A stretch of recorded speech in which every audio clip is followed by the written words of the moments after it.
28 फरवरी को गुलबर्ग सोसाइटी में जो हुआ, करीब 69 लोग वहाँ पे मारे गए, एहसान जाफरी साहब के अलावा उनके साथ। और ऐसा मंज़र जो है, इतना खौफनाक मंज़र, आप उसको अगर याद भी करें तो रूह कांप जाती है। और उनके एहसान जाफरी साहब के बेटे हमारे साथ हैं, तनवीर साहब। ये गुलबर्ग सोसाइटी में नहीं थे, कोई होते तो हमारे बीच आज यहाँ नहीं होते। लेकिन इन्होंने ज़किया जाफरी साहब के संघर्ष को करीब से देखा है और कैसे उनके फैमिली में वो सब बातें बीती हैं, उनकी ज़बानी हम सुनते हैं। मैं तनवीर जाफरी। मैं ज़रा आपसे थोड़ा पीछे ले जाता हूँ। 28 फरवरी 2002 को क्या हुआ था ये मैं आप लोगों को बताना चाहूँगा। मुझे लगता है कि बहुत सारे जो यहाँ पे बैठे पत्रकार और दूसरे साथी, उन्हें वो ज़रा बराबर से मैं बता देता हूँ। 28 फरवरी 2002 गुजरात के बहुत सारे इलाकों के अंदर बहुत बड़े दंगे हुए थे, कॉमनल राइट्स हुए थे। उसमें एक जगह जो थी वो गुलबर्ग सोसाइटी थी।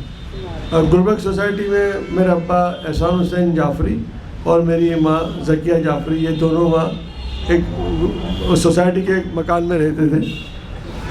और उनके साथ में करीबन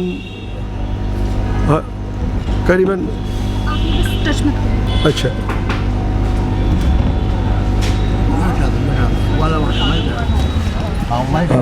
अच्छा हाँ, तो करीबन 19 बंगले थे, 19 मकान थे और वो सब हमारे पड़ोसी थे सोसाइटी में रहने वाले।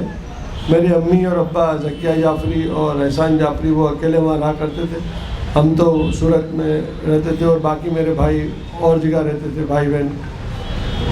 28 फरवरी को सुबह से ही सोसाइटी को बहुत सारे लोगों ने घेर लिया और सब जो लोग घेरने आए थे वो सब बहुत सारा असला सामान लेके आए थे। उनके हाथों में सब तलवारें थी और भाले थे और वो एक ऐसी नीयत से आए थे कि कुछ मारना है, लूटना है। उस दौरान मॉर्निंग में मेरे अब्बा को ये जब पता चला घर में कि भाई इस तरह से सोसाइटी को घेर लिया है, तो उन्होंने वहाँ के पुलिस कमिश्नर को फ़ोन किया अहमदाबाद के और उनसे प्रोटेक्शन मांगा कि आप यहाँ पर आके अपनी पुलिस को तैनात करो ताकि ये दंगाइयों से हमारी जान बचाओ और हमारी सोसाइटी के जो पड़ोसी हैं उनकी सबकी जान और उनके माल की सुरक्षा करो।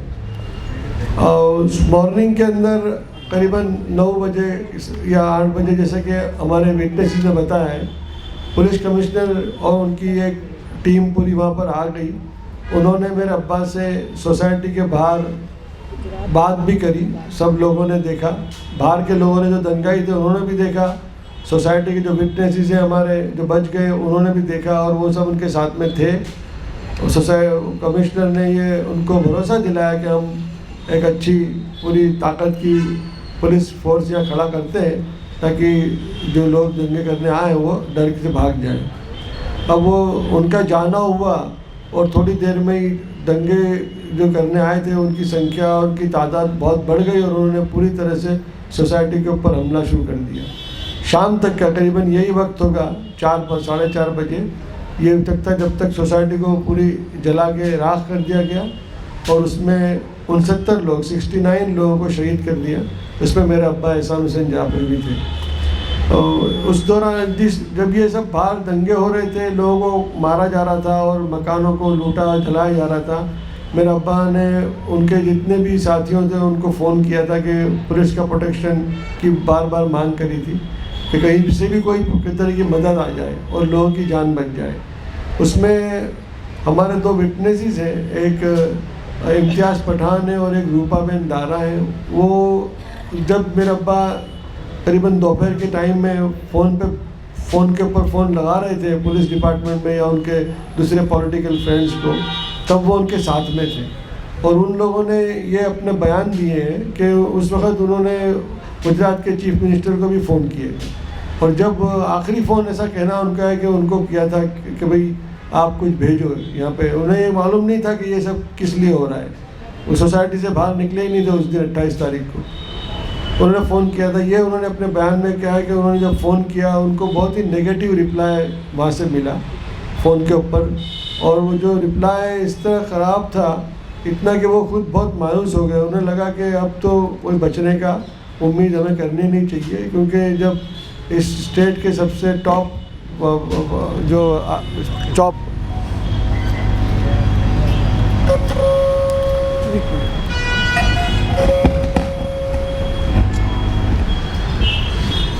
उन्होंने मतलब ये कहा कि जब हमने चीफ मिनिस्टर की ऑफिस को फ़ोन किया और वहाँ से अगर इस किस्म का नेगेटिव रिप्लाई आया है, ये पूछा, उनसे कहा गया कि भाई अभी तो तुम जिंदा हो, तो उन्होंने फिर सोचा कि अब कोई पुलिस की उम्मीद की, कोई प्रोटेक्शन की उम्मीद हमें करनी नहीं चाहिए।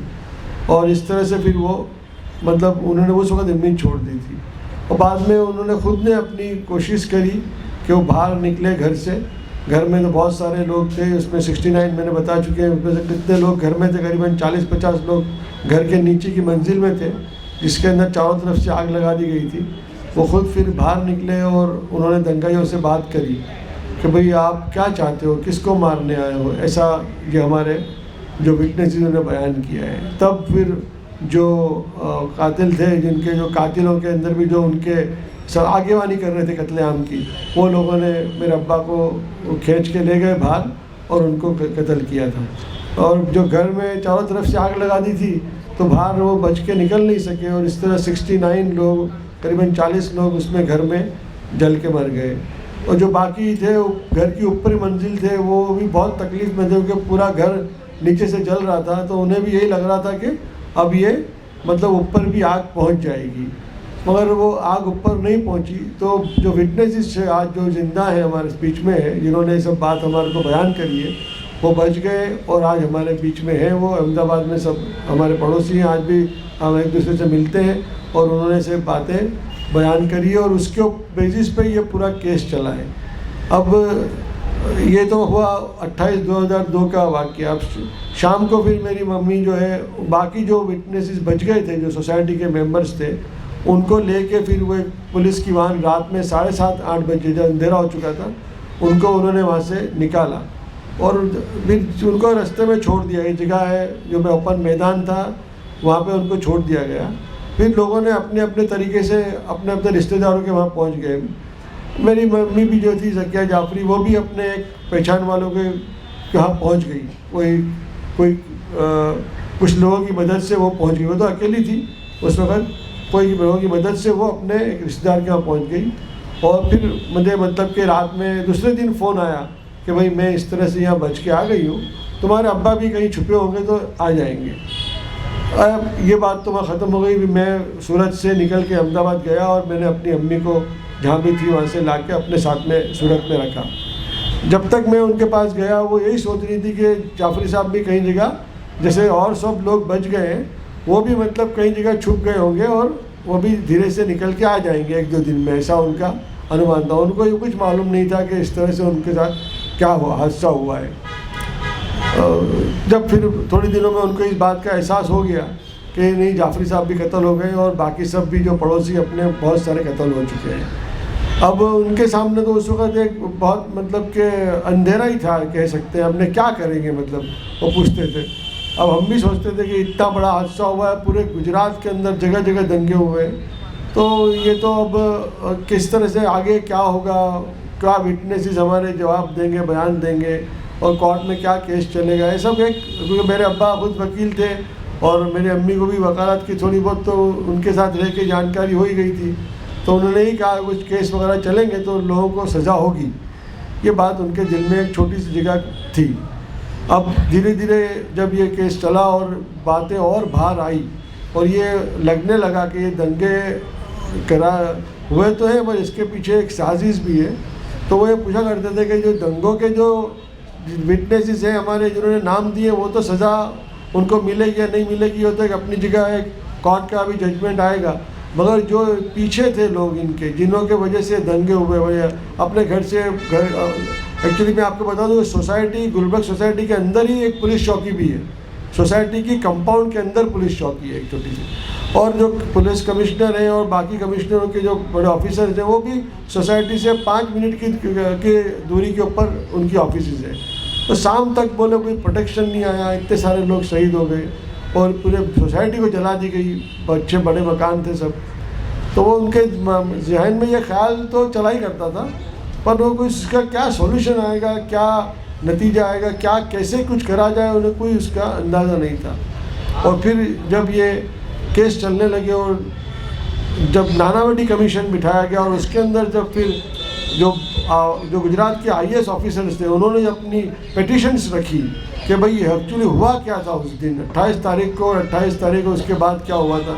जब वो पेपर पे ऐसे एफिडेविट बन के आने लगा, तब ये उनको एक हमें एहसास होने लगा कि ये दंगे अपने आप नहीं हुए थे, इसको बाकायदा कराया गया है और इसके पीछे एक साजिश है। और उस ख्याल से उन्होंने फिर एक सुप्रीम कोर्ट में पिटिशन करी कि भाई इस दंगे के पीछे सरकार का हाथ है, और उन्होंने बहुत सारे सरकारी अधिकारियाँ, उस वक्त के चीफ मिनिस्टर का भी इसमें नाम है, उनके सामने एक पिटिशन करी कि इनकी जांच होनी चाहिए और ये दंगे जिस तरह से हुए उनके पीछे किन लोगों का हाथ है उसको लोगों के सामने लाना चाहिए और उनको कोर्ट में उन पर केस चलाना चाहिए। ये जो पिटिशन थी वो फिर सुप्रीम कोर्ट तक पहुंची। उनकी पिटिशन जो लोअर कोर्ट में और हाई कोर्ट में तो रिजेक्ट कर दी थी। सुप्रीम कोर्ट ने फिर SIT बिठाई। वो SIT स्पेशल इन्वेस्टिगेशन टीम बिठाई, वो करीबन 2012 में वो बिठाई। और वो स्पेशल इन्वेस्टिगेशन टीम ने फिर पूरी केस की जो पिटिशन के अंदर जो दावे मेरे अम्मी ने करे थे, ज़किया जाफरी ने, और जो कागजात उसके साथ में जोड़े थे, उनके ऊपर पूरी तरह से एक रिपोर्ट तैयार करी और वो रिपोर्ट फिर सुप्रीम कोर्ट को दी गई। और उस रिपोर्ट के बेसिस के ऊपर लोअर कोर्ट में फिर केस चला, गुजरात की लोअर कोर्ट में। और वो फिर लोअर कोर्ट के अंदर उसका जजमेंट आया, जिसमें हमको निराशा हुई कि लोअर कोर्ट ने जजमेंट को, जो पिटिशन थी उसको खारिज कर दिया। उन्होंने कहा कि इसमें कोई हमें कंस्पिरेसी नज़र नहीं आती। फिर ये मैटर हाई कोर्ट में गया, हाई कोर्ट ने भी उसको खारिज कर दिया। मगर हमारा वहाँ ये क्वेश्चन था हाई कोर्ट में भी और लोअर कोर्ट में भी कि जो SIT ने रिपोर्ट बनाई है इसमें बहुत सारे ऐसे सवाल हैं जिसका उन्होंने जवाब मांगा नहीं है लोगों से, और वो अगर सवाल के जवाब मांगे जाएँ तो रिपोर्ट बहुत सही पिक्चर उस ज़माने में, उस दौर में क्या हुआ था उसका सही पिक्चर सामने आएगा।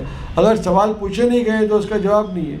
और लोअर कोर्ट ने और हाई कोर्ट ने वो सवाल पूछने के लिए इजाज़त नहीं दी। ये फिर मैटर पूरा सुप्रीम कोर्ट में आया और सुप्रीम कोर्ट के अंदर अभी वो केस चला। इसमें बहुत सारे नामी वकील हैं, उन लोगों ने उसमें बहस करी सुप्रीम कोर्ट में। कपिल सिब्बल जी का मुझे नाम याद है, उन्होंने बहस करी और फिर आखिर में सुप्रीम कोर्ट ने भी उस केस को रिजेक्ट किया।